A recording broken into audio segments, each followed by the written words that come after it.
कृतं न तस्मै श्री गुरवे नमः। परम गुरवे नमः। परापर गुरवे नमः। परमात्मा गुरवे नमः। आत्मा गुरवे नमः। आदि गुरुदेव अनादि गुरुदेव अनंत गुरुदेव अखिल गुरुदेव चरण गुरुदेव शरण गुरुदेव श्री गुरु महाराज चरणारविंदो नमो नमस्ते। महाराज सदगुरु है राजन का राजा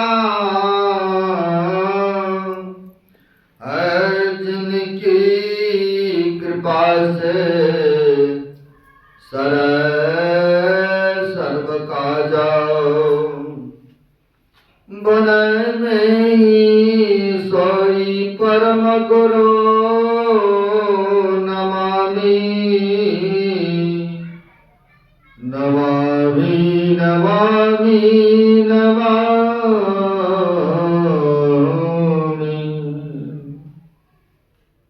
प्रातः स्मरणीय श्री घोषित परमाराध्य संत गुरु महाराज जो कि जन में कण में व्याप्त हैं, जग उद्धारक जग कल्याणकारक ऐसे सर्वव्यापक गुरुदेव भगवान के पाद पद्मों में असंख्य असंख्य बार नमन है। मंचस्थ पूज गुरुजन पूज्य साधु चरण आए हुए सदगुरु के सद्भक्तगण, जो मनुष्य शरीर का कर्तव्य है वह कर्म करने हेतु जत्र तत्र से संत सदगुरु महाराज की छत्र छाया में आकर के बैठे हैं। बड़े ही सौभाग्य की बात है, आप सब बड़े ही भाग्यशाली हैं, पुण्यात्मा हैं, जो कि अपने समय को ध्यान सत्संग में दे रहे हैं। अभी आप लोगों ने गुरु महाराज के प्रवचन को श्रवण किए, उनमें संतों की महत्व बताया गया है। संत किसे कहते हैं? संत पलटू साहब की वाणी है, कहा सबसे बड़े हैं संत, दूसरा नाम है तीजो दस अवतार तिन्हें प्रणाम है। अरे हारे पलटू सबके ऊपर मुकुट संत सिरताज है।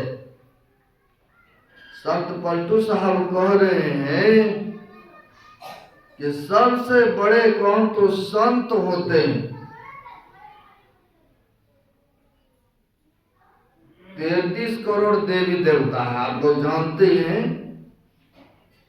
33 करोड़ देवी देवता में भी 3 देवता श्रेष्ठ माना गया है, जो कि ब्रह्मा विष्णु महेश को। लेकिन कहते हैं जो इन तीनों से काम नहीं होने वाला है, कर्ता करे न कर सके गुरु करे सो हो। कहे ना 3 लोग नौखंड में गुरु ते बरा न कोई, अकर्ता करे न कर सके गुरु करे सो हो।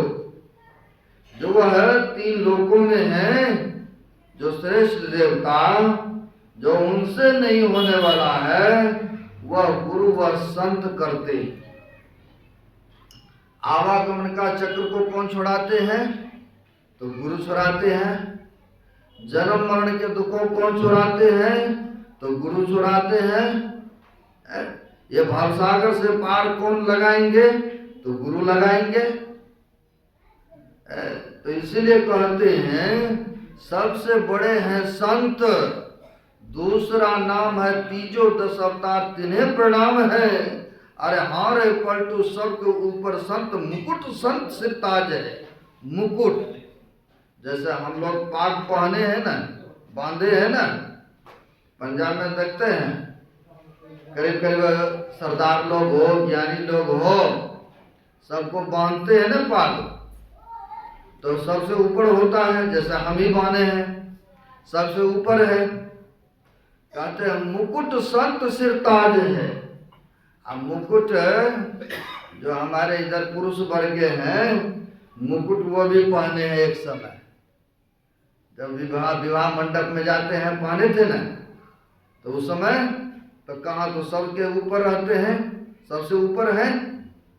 तो वैसे ही संतों को कहते हैं कि संत सिर ताज है, वह सबसे ऊपर हैं। क्यों? इसलिए कि संतों को अपमान भी करते हैं, दुख भी देते हैं, जलील भी करते हैं, बहुत तरह तरह की वेदना भी देते हैं, कष्टों को भी देते हैं, फिर भी उनके लिए भला ही चाहते, उपकार ही चाहते हैं कि कैसे इनका कल्याण हो। इसलिए कहते हैं सबसे बड़ा संत है। कहा है महापुरुषों की वाणी में, कोर कार धरती सहे और सब बन राय, कटु वचन साधु सहे और से सहा न जाए। ऐसा कहते हैं महापुरुष। जैसे धरती माता को जितना मर्जी कोर कार करके उलट पुलट कर देते हैं ना। अम्मी जाते हैं लुधियाना, तो रास्ते में देखता हूँ एक जगह रेता निकाला है, ना जाने कितने फुट डूंगा किए रोड से नीचा, है ना। आप लोग भी आते हैं जाते हैं, देखे होंगे, बहुत डूंगा करके रेता निकाला है ना। अब फिर उसको पत्थर भी कर दिया, अभी गेहूं धान सब लगता है। यानी धरती माता को जितना मर्जी कोर कार कर देते, उलट पुलट कर देते हैं, फिर भी वह कहती नहीं है माता कि हमको पीड़ा हो रहा है, कष्ट हो रहा है। उसी प्रकार से कहते हैं कि संत जो होते हैं उसी प्रकार से संज्ञा दें कि कोर कार धरती से और सब बन रहा है, और कटुक वचन साधु से और से सहा न जाए। कौन सहेंगे? तो जो संत होते हैं, जो साधु साधना करने वाले होते हैं, जो सुमरण करने वाले होते हैं, कहते वही सहेंगे। जो सहना नहीं जानते हैं, गुरु महाराज ने सत्संग योग में राम कृष्ण परमहंस जी महाराज की वाणी ली है। उनमें आया है, राम कृष्ण परमहंस जी महाराज कहते हैं कि जो सहना नहीं जानता उनका बना काम भी बिगड़ जाता है, जो सहता है उन्हीं का बनता है, जो सहन करते हैं उन्हीं का बनता है ना। संत हमारे गुरु महाराज ऐसे पहुंचे हुए संत थे, पुरुष थे कि ना जाने लोगों ने तरह तरह की दुख तकलीफ वेदना दिए, लेकिन फिर भी गुरु महाराज उनके लिए भले चाहे। एक समय की बात है, बिहार प्रांत में सत्संग करने के लिए भक्त लोगों ने बुलाए। जैसे हम ही लोग को बुलाते हैं तो हम लोग जाते हैं। संत महात्मा कामे हैं दूसरे को उपदेश करना, सतमार्ग दिखाना, ज्ञान बांटना। तो गुरु महाराज को बुलाए थे भक्तों ने सत्संग करने हेतु। जैसे हम लोग भी जाते हैं ना बिहार प्रांत में, ना जाने कितने सैकड़ों मोटरसाइकिल, फोर व्हीलर, ना जाने कितने ढोल बाजा, सब भगवानी के लिए आते हैं। गांव के लोग सब एकदम जोर शोर से बजाते हुए लेके जाते हैं। बहुत जगह ऐसा हुआ है और अभी भी हो रहा है, बहुत ऐसे हैं। होता क्या है, गुरु महाराज का जय जयकार हो रहा था। लोग सब गांव से लाने के लिए दूर, उस समय मृदंग चलता था। पुराने जमाने में मृदंग बजाते थे, भजनिया का मंडली होते थे। तो गुरु महाराज को आगमन के लिए बहुत सारे जो श्रद्धालु भक्त थे वो गए लाने के लिए।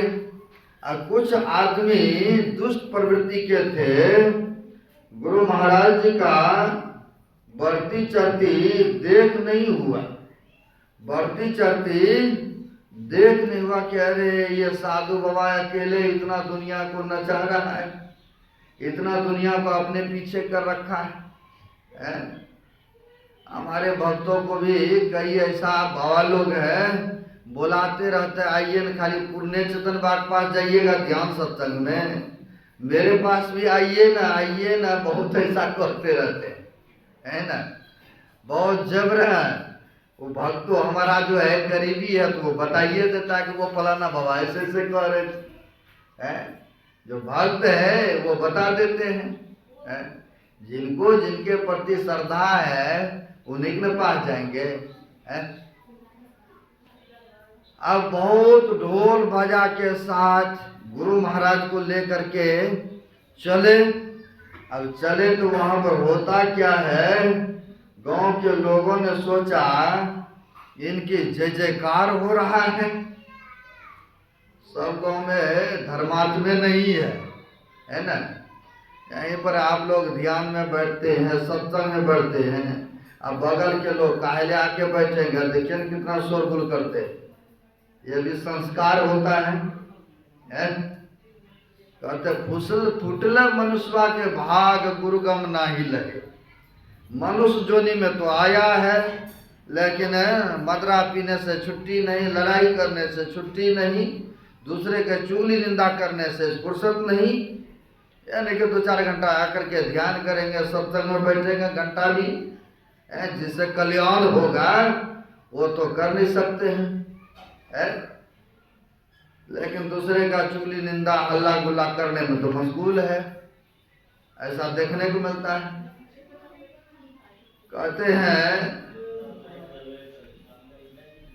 जैसे पारसमणि पत्थर होता है, पारसमणि पत्थर तो है, लोहा में जैसे सटता है, आप लोगों को ज्ञात है कि जैसे सटता है वैसे लोहा नहीं रहता है। लोहा सोना में परिवर्तन हो जाता है, होता है ना। लोहा सोना हो जाते हैं। अगर कहीं पारसमणि पत्थर में 2-4-10 कपड़ा बिलेट करके रख दे और खूब लोहा को उसके ऊपर घिसाए तो बनेगा सोना? संभव है? बगल में तो गंगा बह रहे हैं, आप लोग दूर दूर से चल करके गोता लगा रहे हैं, लेकिन यहाँ के वासी गोते नहीं लगा रहे हैं। बगल में तो पारसमणि है, लेकिन जांग लगा हुआ है लोहा में, कर्जनी लगा हुआ है, तो क्या कभी बनेगा वो सोना? कोयला को जितना मर्जी साफ करते रहिए, प्रयत्न करिए, संभव है कि साफ होगा? सज्जनों, वही बात है। गुरु महाराज कहते हैं फुटले मनुष्य के भाग गुरु गम नाही लहे। मनुष्य का भाग फूटा हुआ है, किस्मत फूटा हुआ है, कोई बात नहीं। इस जन्म तो खूब खा पी ले, स्मोक कर ले, लेकिन अगला जन्म में तो फिर 4 पांव वाला शरीर मिलेगा ही मिलेगा। अन्य जोनियों में तो जाना ही जाना निश्चित है, क्योंकि कर्म वैसा बना है ना, इसमें कोई काटने वाला नहीं होगा। खैर, अब होता क्या है, गांव के लोगों को तो उत्साह था, बड़ी लोगों में बड़ी श्रद्धा कि संतों का आगमन पदार्पण हुआ है। और उसी गांव में दुष्ट स्वभाव का भी व्यक्ति था। उनको हुआ, अरे ये साधु बाबा तो अकेले सबको अपने पीछे कर रखा है, जय जयकार करा रहा है। भाई हमारे शरीर का थोड़े जय जयकार होता है, हमारा जो कर्म है उसका भी पूजा होता है? शराब पीना भी वो भी एक कर्म है? दूध पीना भी एक कर्म है, पानी पीना भी कर्म है, घी खाना भी कर्म है, मीट मांस अंडा खाना भी कर्म है। लेकिन सबका अलग अलग न स्वभाव है। बदरा पीजिएगा, देखिए स्वभाव में कितना परिवर्तन आ जाएगा। अपने आप में नहीं रहते हैं। कई जगह देखने को मिला 4 चिक लटे हुए हैं, पड़े हुए हैं कि जमीन में है कि सड़क पर है कि मक्खी भन भन कर रहा शरीर में, उनको पता ही नहीं है। तो ऐसे सब देखने को मिलता है। और दूध जब पीते हैं वही देखिए शरीर में ताकत होता है कि नहीं, कितनी पौष्टिक मालूम पड़ता है, कितने खुश बुलंद रहते हैं। सबका गुण अलग अलग होता है ना। अब होता क्या है, वहां पर वह जो दुष्स्वभाव के व्यक्ति था, उनको हुआ कि साधु बाबा सबको जय जयकार कराते हैं, चलिए एक बार देखते हैं, क्यों नहीं समय पा करके इनका पत्ता साफ कर दें। अब जहां पर गुरु महाराज का चौका भंडारा था, भंडारा जैसे यहाँ भी सबका भंडारा बन रहा है ना रसोई में, हम भी उसी में खाएंगे, आप भी उसी में खाएंगे, ये भी बाबा उसी में खाएंगे, जो भी आए हैं सब उसी में खाएंगे। कि हमारे लिए तो अलग नहीं बना है?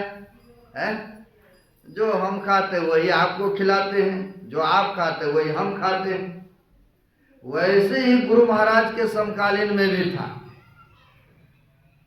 गुरु महाराज के भंडारा बना रहे थे आपके जैसे श्रद्धालुगण, आपके जैसे आप लोग समय समय पर ध्यान में भी बैठते हैं, समय समय पर सत्संग में भी बैठते हैं, समय समय पर भोजन भी तैयार करते हैं। वैसे ही श्रद्धालु भक्तगण थे, है ना, जो कि गुरु महाराज की सेवा में भी रहते थे और भंडारा भी बनाते थे, भंडारा तैयार कर रहे थे। ये जो दुष्स्वभाव के व्यक्ति था, ये भी चले गए उस भंडारा में, जाकर के भंडारा में कहते हैं, हे फलाना भाई आप ही लोग सेवा करोगे, थोड़ा हमें भी तो मौका दो सेवा करने का। अब उस सत्संगी का हृदय बड़ी पवित्र था, सोचा हम लोग तो सेवा करवे करते हैं, क्यों नहीं इनको भी सेवा दे देते, ये भी हाथ बटाएंगे, लगता है इनकी बुद्धि में परिवर्तन आ गया है, तब न कहा कि सेवा करेंगे।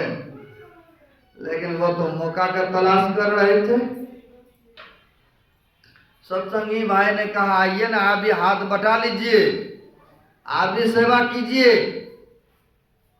सेवा करने लग गए। लेकिन कहते मुंह में राम बगल में चूड़ी, कहे कभी नियत है बूढ़ी। संतों ने जो कहा है 100% बात सत्य है। अब होता क्या है, पहले से ही उनके मन में तो कुटिलपन तो था ही। उसने जेब में जहर लेकर के गया था, जेब में जहर लेके गया था कि दाल और सब्जी मिला देंगे और जो जो खाएंगे सब का राम नाम सत्य होगा, पत्ता साफ। बहुत जय जयकार कराते हैं, है ना, बहुत जय जयकार कराते हैं। अब होता क्या है सज्जनों,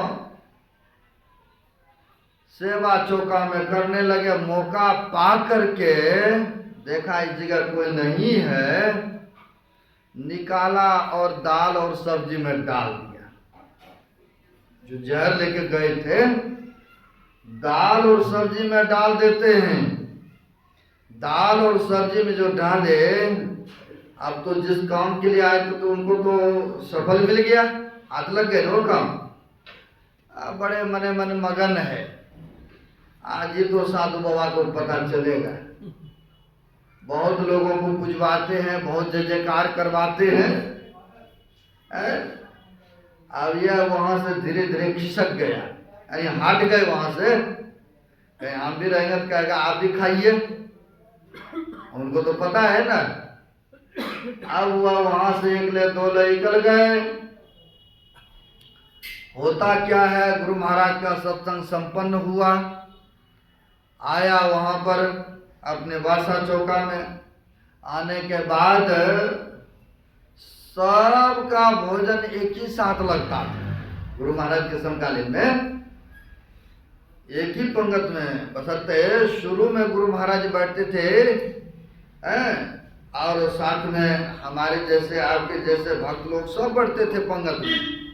क्योंकि वही परंपरा मैंने देखा अपने आंखों से। महर्षि साई स्वामी जी महाराज भी मनियारपुर में, जैसे यहाँ ध्यान तो 15 दिन का है ना, वहाँ महीनों महीनों दिन तक हम लिए हैं भाग, कई महीना कई सालों साल जाते रहे, है ना। और पूज्य महाराज श्री साथ में बैठ करके पहली पंगत में प्रसादा ग्रहण करते थे, है ना। गुरु महाराज की परंपरा लेकर चलते थे, साथ में बैठ करके ध्यान करते थे। यह नहीं कि अपने रूम में करते थे, ऐसा नहीं, है ना। हमारे भक्त भी हैं यहाँ पर, भक्तनी कहते हैं बाबा नहीं बैठ पाते हैं, इसलिए सोचता हूँ रूमे में बैठूं। मैंने कहा चाहे टांग हटा करके बैठिएगा, लेकिन साथ में बैठिएगा तो बल मिलेगा। चाहे टांग फैला लीजिएगा, नहीं होगा तो कोई बात नहीं है, जैसे बैठे जैसे मन करे वैसे बैठिएगा, लेकिन बैठिएगा अवश्य। वहाँ चलिए तो अवश्य वहाँ पर आकर के बैठते हैं, बड़ी खुशी की बात है ना। साथ में बैठने का आनंद कुछ और है। यहाँ के बाद तो घर में सब अकेले अकेले बैठना ही है न। वहाँ तो घड़ी घंट भी नहीं बजेगा, 10 मिनट 15 मिनट हो गया न, फॉर्मेलिटी पूरा। लेकिन यहाँ पर तो है घड़ी घंट नहीं, जब तक बजेंगे नहीं तब तक तो उठेंगे नहीं, है तब तक उठेंगे नहीं। अब होता क्या है सज्जनों, है ना, यहाँ पर गुरु महाराज भी बैठे हैं भोजन के लिए, भोजन के लिए बैठे हैं वहाँ पर। अब सब कुछ परोसे गए, जो भोजन प्रसाद बना था सबके लिए, सब भोजन परोसे गए। गुरु महाराज के थाल में भी दिए गए।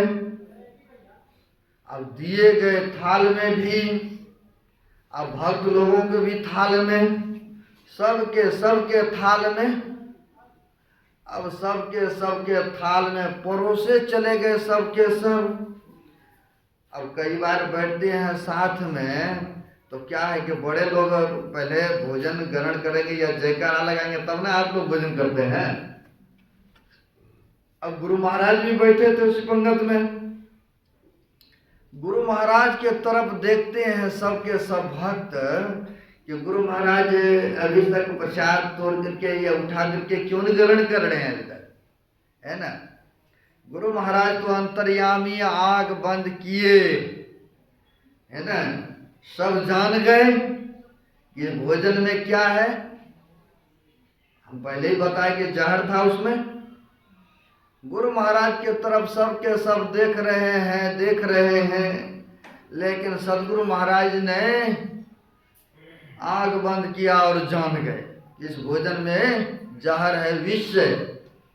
और गुरु महाराज ने जो भंडारी था उनको बुलाया, कहा देखो अभी का जितना भंडारा का सामग्री बना है, जितना थाल में परोसे हो सबके थाल में, सब शीघ्र उठा और जमीन के अंदर में डाल दो, किसी जानवर को भी मत देना।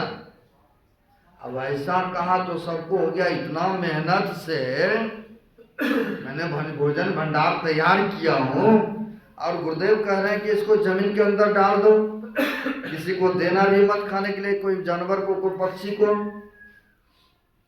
लेकिन हिम्मत भी नहीं हो रहा है पूछने का। सब सत्संगी को विचार हुआ, जल्दी जल्दी में खिचड़ी बनाया फिर सबके लिए। तब सबको विचार हुआ, आखिर गुरु महाराज ने कहा किसी को जानवर तक को भी नहीं देना है, लगता है भोजन में ही कुछ ना कुछ कमी है ना। तो सब सामग्री मिला करके ये कुत्ता जानवर को दे दिया टेस्ट के लिए कि पता कैसे चलेगा। तो जब सब सामग्री मिला उला करके दिया कुत्ता जानवर को खाने के लिए, वैसे जैसे खाया कुत्ता का राम नाम शब्द हो गए। और तब इन सबको हुआ कि हमारे सदगुरु महाराज तो धन्य है जो कि आज सबका जीवन बचा दिया। अब सब भक्त वहां से आए कि गुरुदेव आप तो धन्य है, हम लोगों को तो पता नहीं किसने इसमें विष डाला, किसने डाला। गुरुदेव आप तो संत हैं, आप तो अंतर्यामी हैं, आप तो जानी जान है, आप उनको श्रापित कर दीजिए। कह रहे हैं है ना, आप श्रापित कर दीजिए जिसने ऐसा काम किया है। लेकिन गुरु महाराज ने कहा हम दंड नहीं देंगे, लेकिन हम तो दंड नहीं देंगे, लेकिन परमात्मा के दंड से वह बच भी नहीं पाएंगे, है ना। यानी संत के हृदय देखिए कैसा होते है। गुरु महाराज ने उनको दंड नहीं दिए, लेकिन परमार्थिक दंड से वह बच भी नहीं सके। तो संत के हृदय होते हैं, संत हृदय नवनीत समान। संत के हृदय जो होता बड़ी कोमल, दया की सागर। अभी जो आप सबों ने संतों के बारे में सुने, जो महर्षि संसेवी परमहंस जी महाराज के बारे में सुन रहे थे, पहले जमाने में भिक्षा जो करते हैं ना, जो भोजन करते हैं हम लोग साधु बाबा सब, यहाँ भी कई आदमी ने दही जा रहा है, बाबा हमरा भी पैसा लगा दीजिएगा भंडारा में, हमरा भी ये लगा दीजिएगा, मेरा भी लगा दीजिएगा। सोचता कि हम तो उतना ध्यान भजन सुमरन नहीं कर पाते हैं, और जो करते हैं जो हमारा खाएंगे तो हमें भी पुण्य मिलेगा, है ना। कहा है जिसका चून उसका पुण्य, जो योगदान करते हैं उनको भी पुण्य मिलता है। अब होता क्या है, पहले जमाने में भिक्षा मांग करके भोजन करते थे और भजन करते थे, व्यक्ति को उपदेश किया करते थे, ज्ञान उपदेश देते थे, जैसे भगवान बुद्ध के समय में भी। लेकिन इससे पहले की बातें, वो जो संत थे, समर्थ रामदास जी महाराज का नाम आया। समर्थ रामदास जी महाराज घर घर भिक्षा लेकर के और अपने कुटिया में जा करके भोजन ग्रहण करते थे और लोगों को उपदेश किया करते थे। सुबह सुबह चले गए एक माई के दरवाजे पर, अब भूख लगा होगा तो चले गए मांगने, सोचा रोजे इस गांव से मिलवे करता है तो क्यों नहीं जा करके ले आते हैं। अब सुबह सुबह जो चले गए तो माई जो है लिपाई कर रही थी, कच्ची जमीन होता है ना, तो लिपाई तो मिट्टी गोबर से करते ही है? लिपाई कर रही थी और आ गया साधु बाबा दरवाजे पर। आ करके कुंडी खटखटाते हैं, भिक्षाम देही भिक्षाम देही, ऐसा आवाज लगाए। माई को बड़ा क्रोध आया कि अभी बनेबो नहीं किए हैं भोजन, है अभी हमारा बाल बच्चा या हमारे घर के आदमी कोई ग्रहण भी नहीं किया है कुछ भी, और सुबह सुबह साधु बाबा आ गए भोजन के लिए। इसका रोज का काम धंधा है। जैसे यहीं पर चरण कमल साहब गुरुद्वारा है, यहाँ पर भी ड्यूटी लगा रखा है। जो श्रद्धालु भक्त होते हैं, जो सिख गण होते हैं, उनको दे दिया है, झोला है, बड़ा सा केनी है, कमंडल है, साइकिल में देखे होंगे लटकाए हुए, जा करके भिक्षा मांग करके लाते हैं बहुत जगह, और ले आ करके पहले उसको अरदास करते हैं और तब जाकर बताते भी हैं। बहुत गुरुद्वारा में ऐसा है, कई गुरुद्वारा में भक्त लोग काम करते हैं, बातचीत होती है, कुछ देर तक भोजन किए, हाँ महाराज कर लिए भोजन, क्या खाए महाराज, एक में दाल, एक में सब्जी, एक में साग, सब कुछ मिल ले। मैं कहा ऐसा क्यों महाराज, नहीं जानते हैं हम लोग जो मिस्त्री राजमिस्त्री है ना, तो यहाँ पर पिंड में मांग करके भिक्षा करके आते हैं, और भिक्षा करके आते तो अलग अलग कितना लेगा, एक के में सब देते जाता है, लेकर के आ जाता है, वही हम लोग सब मिला जुला खाए हैं, है ना। तो बहुत ऐसा जगह होता है ना। तो वह माई को बड़ी क्रोध आया अंदर में, कहते हैं अगर किसी को कुछ नहीं देना हो ना तो लेकिन कटु शब्द नहीं कहना चाहिए। अगर कोई मांगने वाला आ जाए, अगर देने की इच्छा नहीं है, समर्थ नहीं है आप में, तो हाथ जोड़ लीजिए, हैं, लेकिन कटु वचन कभी किसी को मत कहिए, क्योंकि क्या जाने कौन भेष में मिल जाए भगवान, कौन सी भेष में कब आ जाए किसके दरवाजे पर, कहना क्या है? पता है किसी को? किसी को पता नहीं है। अब सुबह सुबह साधु बाबा तो पहुंच गए, माई को बड़ा क्रोध आया। क्रोध आया तो माई जो लिपाई कर रही थी, क्रोध में आके, आवेश में आकर के, लिपाई करने वाला जो कपड़ा था वही ले जा करके साधु बाबा के देह पर, यानी समर्थ रामदास जी महाराज के शरीर पर मारते हुई कहती है, यही रहा आपके लिए भिक्षा। अब देख लीजिए कितना बड़ा अपमान। अब जूठन कुठन सब लिपाई करते हैं, वही कपड़ा देह में, साधु बाबा का देह पवित्र है, भजन ध्यान सब तंग करने वाले हैं, ऐसे महापुरुषों के शरीर में जा करके कीचड़ वाला मार देती है और कहती यही रहा भिक्षा आपके लिए। साधु बाबा तो कुछ नहीं बोले, चुप करके जब कही कि यही रहा भिक्षा, वह कपड़ा उठाते हैं और चले गए कहाँ, तो गंगा जी में। गंगा जी में जा करके स्नान करते हैं, और स्नान किए, वह कपड़ा को भी साफ किए। कपड़ा जो लिपाई करने वाला था देते, वो भी साफ करते हैं, सुखाया। सुखाने के बाद जैसे यहाँ पर भी जोत जग रहा है ना, आखिर बाती है तब ना जोत जग रहा है। मंदिरों में, बड़े बड़े मंदिरों में भी जोत बत्ती होता है ना। हरिद्वार जाइएगा तो वहाँ भी आपको संध्या कालीन जोत बत्ती होता है। जगन्नाथपुर जाइए वहाँ भी जोत बत्ती, मथुरा वृंदावन जाइए, हर जगह मतलब होता है। अब वहाँ पर मंदिरों में साधु बाबा ने जो कपड़ा को धोया सुखाया था, शाम के समय में आकर के वह जोत बनाते हैं, बत्ती जोत बना करके, और जैसे प्रकाश प्रज्वलित होता है, जैसे प्रकाश प्रज्वलित होता है, वैसे ही वहाँ पर मंदिरों में प्रार्थना करते हैं कि जैसे उस माई का दिया हुआ यह प्रकाश, यह भिक्षा में जोत प्रज्वलित हो रहे हैं, हे मालिक, हे परमात्मा, आप कृपा करो ताकि वह माई के अंदर में जो अज्ञानता दशा है, जो माई ऐसा अनिष्ट काम करती है, वह माई के अंदर में यह अज्ञानता वाला काम मिट जाए, वह कभी किसी के साथ ऐसा दुष्ट व्यवहार ना करे, उसके अंदर में प्रकाश प्रज्वलित हो जाए। ऐसा मंदिर में साधु बाबा यहाँ प्रार्थना करते हैं, और उधर माई के अंदर में प्रकाश प्रज्वलित हो जाते। अब जब प्रकाश प्रज्वलित हो गए, अज्ञान उनका खत्म हो गए।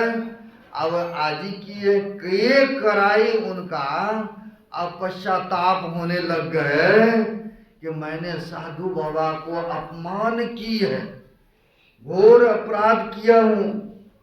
अब कहाँ वह साधु बाबा मिलेंगे जो कि मैं जा करके उनसे क्षमा मांग लूं, है ना, क्षमा मांग लूं। अब रात भर वह माई सोती नहीं है, क्योंकि उनके अंदर में जो अज्ञान दशा था वह समाप्त हो गया है, ज्ञान प्रज्वलित हो गए हैं। अब उनको किए कराई पश्चाताप, रात भर सोती नहीं है। सुबह होते हैं, ढूंढते ढूंढते देखते हैं गंगा जी किनारे साधु बाबा बैठ करके माला पर जप कर रहे हैं।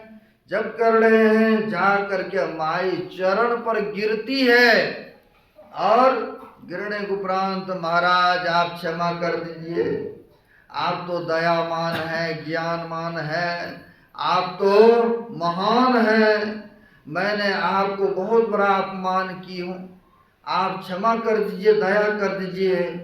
तब साधु बाबा ने कहा मैंने तो पहले ही क्षमा कर दिया हूँ तुम्हें, तुमको तो मैंने पहले ही क्षमा कर दिया हूँ।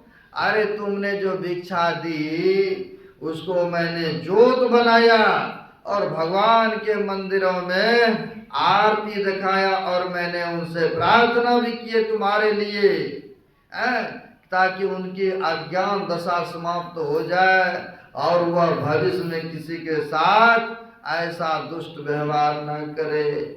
मैंने तो पहले क्षमा कर दिया महाराज, अब ऐसा गलती नहीं होगा, बहुत बड़ा भूल हुआ है। अब देखिए संतों को अपमान किए, कीचड़ लेकर के गंदे कपड़े से शरीर में मारती है, लेकिन फिर भी संत उनके लिए भला चाहे ने, अज्ञान उनका खत्म कर दिए। उनकी जो ऐसी था करनी वह सदा के लिए समाप्त कर देते। इसे कहते हैं संत, इसे कहते संत। कहा है पलटू संत जो कही गए, सोई बात है ठीक, संत वचन पलटे नहीं जो गाड़ी की लीक। कहते हैं संत का जो वचन होता वह पलटता नहीं है, जो संत कह गए उनका बात कहते पत्थर का लकीर होता है। इसलिए सज्जनों, हमारे सदगुरु महाराज भी पहुंचे वे संत हैं, ऐसे संतों के चरण शरण में हैं, ऐसे संतों के सानिध्य में रह करके ध्यान भजन सत्संग करते हैं। बाबा नानक साहब भी फरमाते हैं संत शरण जो जन पड़े सो जन उदृढ़ हार, असंत के निंदा नानिका बहुरी बहुरी ले ही अवतार।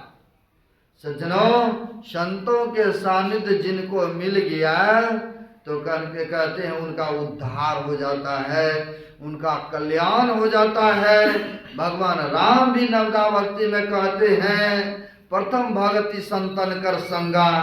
कहते हैं माता सबरी से, हे सबरी संतों का संग करो, उनके संग करोगे तो तुम्हारा उद्धार, तुम्हारा कल्याण हो जाएगा। भगवान राम ने यह नहीं कहा कि मेरा संग हो गया, मेरा दर्शन हो गया तो तुम्हारा काम संपन्न हो गए, ऐसा नहीं कहा। उन्होंने भी कहा संतों का सानिध्य करो। इसलिए आप सबों को भी सच्चे सदगुरु मिला है, ऐसा सुनहरा अवसर बार बार नहीं मिलता है। अभी शरीर में ताकत है, सबल है तो बैठ जाते हैं घंटा घंटा ध्यान में भी, सत्संग में भी बैठे हैं। यही जब शरीर वो समर्थ हो जाता है, रोगग्रस्त हो जाता है तो संभव नहीं न है। राजस्थान से, हनुमानगढ़ से पहले ही बोला था कि हम आएंगे ध्यान साधना, लेकिन हमारे बाबा लोग बात कर रहे थे उनसे तो बोला नहीं आ पाएंगे। तो पूछा तो कहा हमारे दिल का धड़कन बढ़ गया है, हार्ट अटैक की शिकायत आ गया है, इसलिए हम नहीं आ सकते हैं। कोई पता लगता है शरीर है इसमें 72 करोड़ नाड़ी है, कब किसको क्या होगा तो कहना मुश्किल है ना। कहा महाराज हम नहीं आ पाएंगे, इसलिए कहते हैं हमारे गुरुदेव समय गया फिरता नहीं, झटी करो निज काम, जो बीता सो बीतिया, अब हूँ कहो गुरु नाम। सज्जनों जो बीत गया वो तो भूतकाल में चले गए, और जो आने वाला उसे भविष्य काल कहते हैं, अभी जो प्रेजेंट में है वर्तमान कहते हैं। वर्तमान समय का लाभ उठाना चाहिए। यह वर्तमान समय में ध्यान साधना शिविर रखा गया है, कर्म बाय कर्म से ध्यान, कर्म बाय कर्म से सत्संग होता है। इनमें आकर के भाग लिया, बड़ी सौभाग्य की बात है। अब आगे नहीं बढ़ूंगा क्योंकि समय का बड़ी महत्व होता है। यही आप लोगों के थोड़ा सा संत के महत्व के बारे में मैंने रखा। अब अपनी वाणी को विराम। बोलिए प्रेम से श्री सद्गुरु राज की जय।